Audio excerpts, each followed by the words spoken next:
বিসমিল্লাহির রহমানির রহিম।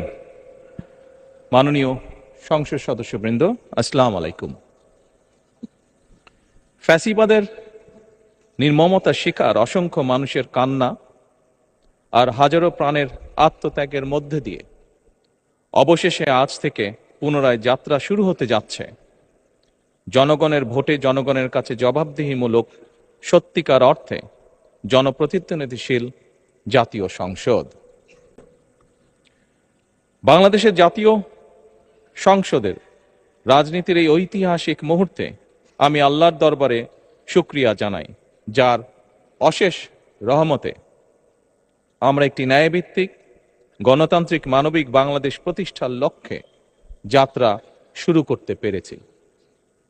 1971 সালের স্বাধীনতা যুদ্ধের থেকে শুরু করে 2024 সালের দেশ এবং জনগণের স্বাধীনতা রক্ষার যুদ্ধ সহ এই পর্যন্ত দেশে গণতন্ত্র এবং মানুষের অধিকার প্রতিষ্ঠার সংগ্রামে যারা শহীদ হয়েছেন, ত্রয়োদশ জাতীয় সংসদ শুরুর এই যাত্রা লগ্নে আমি তাদেরকে কৃতজ্ঞতার সঙ্গে স্মরণ করছি।